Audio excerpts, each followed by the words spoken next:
안녕하세요. 주식 랩소디 오늘도 함께하겠습니다. 또 시장에 관한 다양한 내용들 저희와 함께 나눠보시죠. 자, 본부장님과 인사 나눠볼게요. 안녕하세요. 안녕하십니까. 네, 네. 오늘도 우리가 또 소식을 전해드려야 될 부분들이 많아서 하나하나 좀 이야기. 오늘 헤드라인부터 좀 네, 열어주세요. 일단 헤드라인 네, 열었습니다. 이미. 네. 예, 열어놨습니다. 한번 보시죠. 뭐. 안 보이시나요? 네. 안 보여서요. PD님 좀 보여주시죠. 네. 예. 네, 일단 뭐 빅테크들이 트럼프 눈치를 알아서 좀 보고 있습니다. 예, 어쨌든 뭐 트럼프가 세긴 세나 봐요. 보고 있고요. 어제 이제 장이 안 열렸습니다. 이제 그 영면하셨죠. 그 이제 장례식이 열려서 카터 장례식이. 그것도 진짜 네. 대단한 것 같아요. 예, 그게 이제 그 제가 왜 그렇게 되는지 그것도 잠깐 말씀을 좀 네. 드릴까 합니다.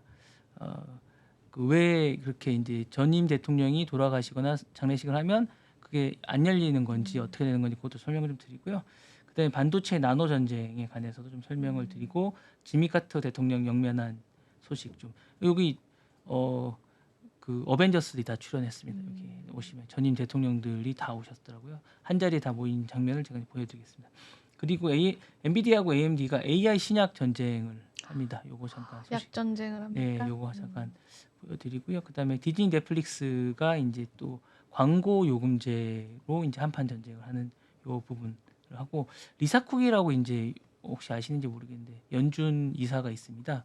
요분이 이제 뉴욕의 증시에 관해서 약간 언급을 한 게 있어요. 이분이 이제 미시간 대학을 나오셨어요. 미시간 대학을 나오셔가지고 이제 그 이분이 이제 흑인이신데 되게 똑똑하세요. 그리고 이제 그쪽에 나와서 대학 모교를 되게 사랑하십니다. 그래서 모교에 가셔서 이제 모교 학생들을 대상으로 이제 로스쿨에 가셔서 이제 자기가 이제 연설을 할 계획이 있었는데 그 15페이지 정도의 그 연준 페이지 가시면 영문으로 된 요 연설문이 있어요. 그거 되게 읽어보시면 되게 쉽게 돼 있습니다. 그거 한번 읽어보시면 요에 관해서 얘기가 되는데 그 잠깐 제가 요약해서 말씀을 드릴 텐데 되게 왜 가열돼 있는지 근데 요게 그리스펀이라고 예전에 연준 의장이셨던 분이 계세요. 요거랑 평행 이론처럼 되게 비슷하게 말씀을 하시는데 그때 당시랑 지금 증시 상황하고 되게 비슷한 부분이 좀 많이 있습니다. 그래서 그 부분을 잠깐 언급해 드릴.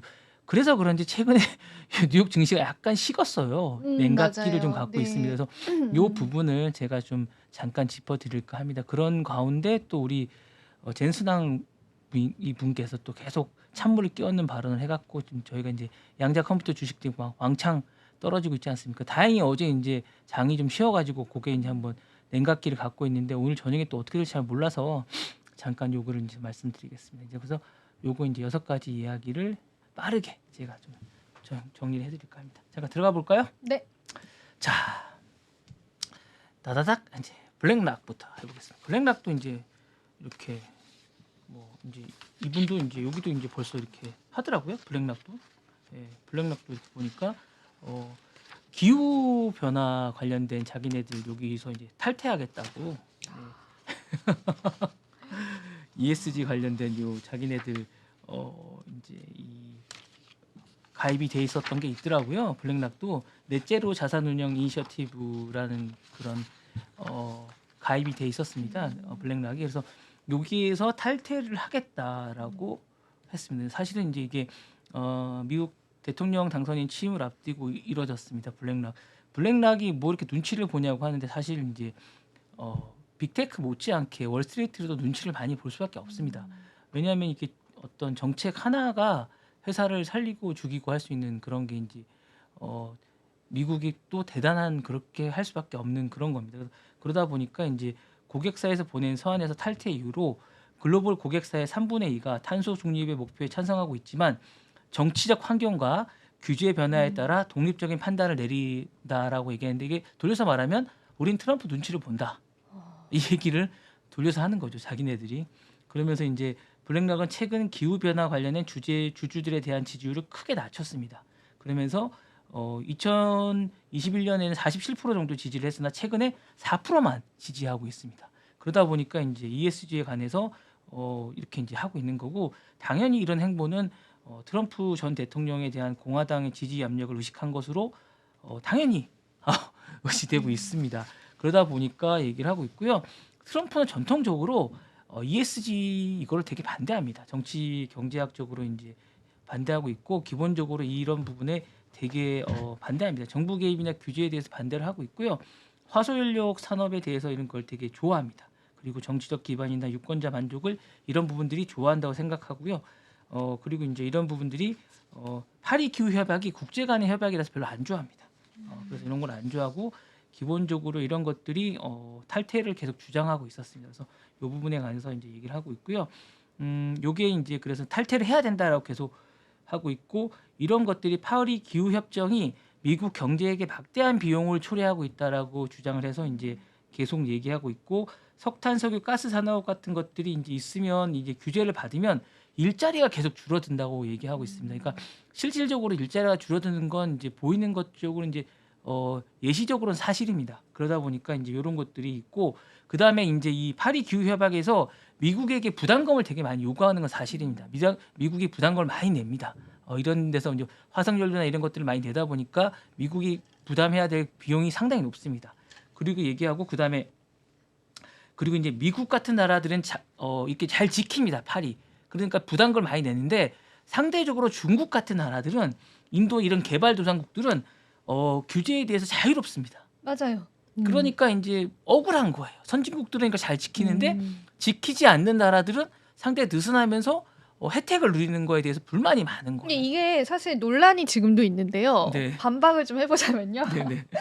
그러니까 그 개발도상국들의 입장 그런 거예요. 네네네. 이제 4차 산업혁명이 영국을 네네네네네. 토대로 먼저 왔기 때문에 네네네네. 너희들이 쓸만한 것들은 다 그러니까 썼다는 사다리 거죠. 걷어차기랑 비슷한 거죠. 네, 그러니까 다 이제 네네네네네네. 너희가 있을 때는 그런 규제가 없다가 우리가 이제 개발을 하려고 하니까 네네네. 왜 선진국 측에서 규제를 하느냐. 그래서 네네. 그게 일부 받아들여졌어요. 그래서 이게 네네네. 이제 선진국 위주로의 네, 그런 무슨 얘기인지 부분이 이건 있는 이제 트럼프 건데. 주장입니다. 이제 아, 네. 트럼프 주장을 해드리는 거예요. 이제 트럼프 주장이죠. 트럼프 주장을 해드려요. 네, 물론 이제 맞아요. 반론도 이제 있는 거 반론이에요. 아닙니다. 저의 반론. 예. 네. 이제 그리고 이제 국익 우선을 이제 트럼프 주장입니다. 그쵸, 예, 그쵸. 그리고 이제 기후 변화 과학에 대한 회의론적인 거고 이제 협정 실효성 이게 다 안 지키기 때문에 이제 그렇게 얘기한다는 부분에 이 트럼프가 주장을 하기 때문에 요 부분에 관해서 이제 트럼프가 이렇게 주장을 해서 블랙락이 이제 이거를 이제 안 하기로 했다라고 하는데 상당히 블랙락이 많은 비용을 내고 요 부분에 대해서 이제 왜냐하면 블랙락 같은 기업들은 이제 어떤 그 정부의 그런 것들의 눈치를 많이 볼 수밖에 없다라고 해서 사실 블랙락이 이제 어떤 큰 기업이기 때문에 블랙락의 기조에 따라서 이제 월스트리트도 많이 변하게 될 것 같다는 생각이 있습니다. 그러니까 미국은 상대적으로 이제 그 월스트리트와 빅테크가 주류라고 보시면 되거든요. 그래서 이제 이렇게 바뀌고 있다라고 생각하시면 됩니다. 그리고 이제 메타는 조금 이따 얘기를 할 거고요. 오른쪽에 이제 구글이 좀 있습니다. 구글 보시면 구글이 이제 또 이제 100만 달러 제가 어제 말씀드렸지 않습니까? 또 기준을 하면서 적극적입니다. 11월에도 만났는데 또 만나려고 지금 돈을 또 냈습니다. 사실 이제 지금 지난 6일 날 이게 마감이 됐습니다. 사실 더 이상 100만 달러는 안 받습니다. 네, 돈 내고 만드는 게 지금 끝났습니다. 6일 날 끝나서 이제 더 이상 안 받습니다. 그래요? VIP는 더 이상 안 받습니다. 마감이 끝났습니다. 그래서 이제 더 이상 안 받는데 구글은 좀 상대적으로 이제 급해서 급행료를 끄는 것 같은데 반도점 소송이 지금 구글은 너무 급합니다. 이게 사실은 구글은 이게 지금 분할을 크롬이 나가게 생겼거든요. 그래서 이거를 어떻게 하든지 막아야 돼서 이 부분에 대해서 빨리 막아야 되는 게 있고 여러 주하고 지금 법무부하고 지금 이렇게 막 마찰이 돼 있는 게 많아요. 그래서 이 부분을 트럼프가 좀 해결해 줬으면 좋겠다라는 부분이 좀 있습니다. 그리고 이제 기술 기업에 대한 공화당이 좀 안 좋은 인식이 좀 있어요. 기술 기업들이 공화당한테 배타적이다. 이런 것들에 대해서 특히 이제 구글이 안 좋다. 그리고 약간 이 구글이 어떻게 하고 있는 이 알고리즘이 공화당 쪽에 좀 안 좋게 하고 있어요. 있다. 이렇게 생각을 하는 게 좀 같아요. 그러니까 이 알고리즘이 구글이 뭐 공화당이 하고 있는 알고리즘들이 하면 이런 것들을 전부 다 배제하거나 나오지 않게 한다라는 약간 이런 생각을 좀 갖고 있어요. 공화당이. 좀 그렇게 하다 보니까 공화당 의원들이 우리가 하는 것들은 얘네가 뭐 약간 극우적인 약간 이런 것들 있지 않습니까? 이런 것들에 대해서 공화당 쪽은 얘네들은 우리를 너무 배타적으로 배제하고 있다. 그리고 감추고 있다. 그리고 우리를 위 알고리즘 내에서 상당히 위에 올리지 않는다라는 그런 생각을 피해 의식이 좀 있습니다. 공화당이. 그래서 구글을 이거 좀 약간 쪼개야겠다. 힘을 좀 빼야겠다. 이런 생각을 좀 하고 있습니다. 그리고 광고 콘텐츠에 관해서 좀 조정을 좀 받고 싶고 합니다. 이렇게 하다 보니까 이제 자기네들이 좀 그렇게 하는 것 같고요. 미래 방향성 같은 것도 좀 조정을 받고 싶어 합니다. 그런 부분이 있고 그 다음에 이제 여러 가지로 이제 쪼개질 것 같은 위기가 있으니까 이런 부분에서 이제 좀 이렇게 트럼프하고 제일 급한 기업이 지금 구글입니다. 그 다음에 이제 메타인데요. 메타는 팩트 체크가 지금 제일 이슈입니다. 지금 요게 유럽에서는 아주 지금 또 다른 문제가 되고 있습니다. 이게 지금 글로벌 메타의 팩트 체크는 글로벌로 돌아가는 거거든요. 단순히 미국 내에서만 되는 게 아닌데 이게 미국 내에서 없어지면 또 소송에 휘말릴 염려가 있습니다. 왜냐하면 팩트 체크가 사실은 이게 어떤 차별적인 요소가 또 될 수가 있어요. 팩트 체크를 안 하면 그럼 이게 또 그 유럽에서는 이 팩트 체크를 안 할 경우에 어떤 소송에 휘말릴 가능성이 상당히 높습니다.